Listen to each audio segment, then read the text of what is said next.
Герой этой истории родился и вырос в маленькой деревне. С раннего детства он ходил с отцом в лес, сначала просто следом, по тропинке, за руку, позже уже с ружьем наперевес. Отец учил его не просто стрелять, а уважать лес и каждое живое существо в нем. Когда юноша вырос, он стал охотником. Лес был его второй дом, охота не просто ремесло, а связь с природой.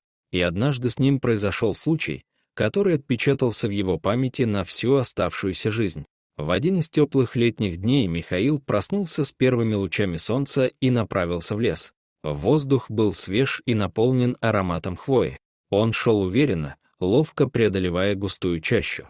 К полудню он решил сделать перерыв и остановился, чтобы перевести дух. Впереди показалась поляна, на которой можно было бы удобно отдохнуть и перекусить. Однако, как только он вышел на открытое пространство, остановился как вкопанный, посреди поляны стояла львица. Она была крупной, изможденной, но что самое удивительное, не проявляла агрессии. Она уже заметила его и спокойно, без рева или рычания, смотрела прямо в его глаза. Охотник замер от неожиданности. В этой части леса львы были редкими гостями, почти чудом.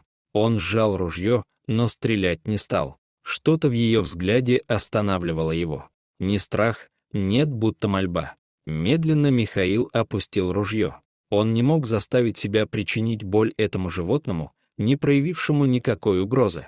Он начал приближаться, шаг за шагом.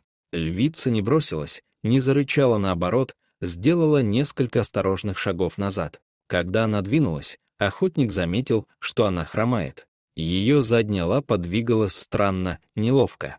И тогда он понял, это была самка, у нее были детеныши, ее соски были полны молока. А значит, львята где-то поблизости. Видимо, она ушла на поиски помощи и нашла его. Он окликнул ее негромко. «Эй, ты, все хорошо.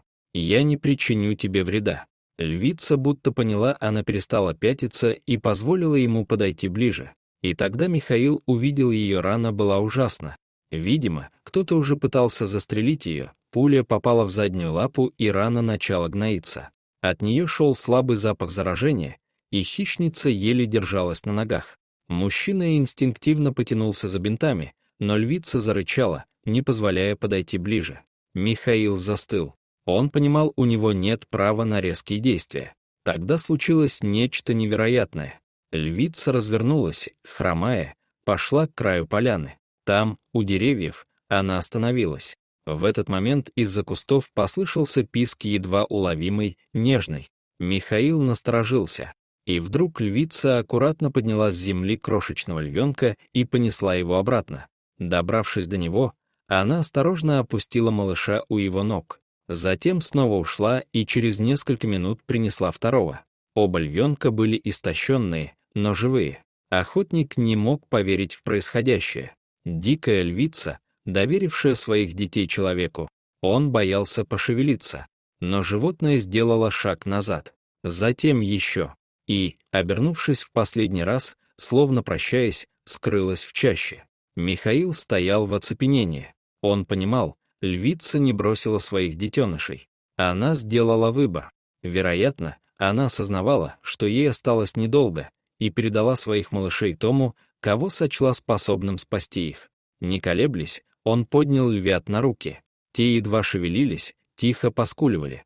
Михаил направился обратно к деревне, держа их на руках, прижимая к груди. Вернувшись, он сразу же отвез малышей к ветеринару.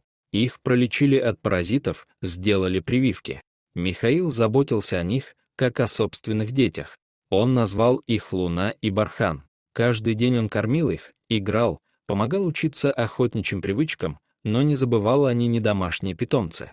Они дети дикого мира, и однажды он должен будет отпустить их. Когда о двух молодых львах узнали сотрудники зоопарка, они предложили выкупить их за внушительную сумму. Михаил отказался. Деньги не могли заменить доверие, которое дала ему умирающая мать. Он не мог продать этих животных, это было бы предательством.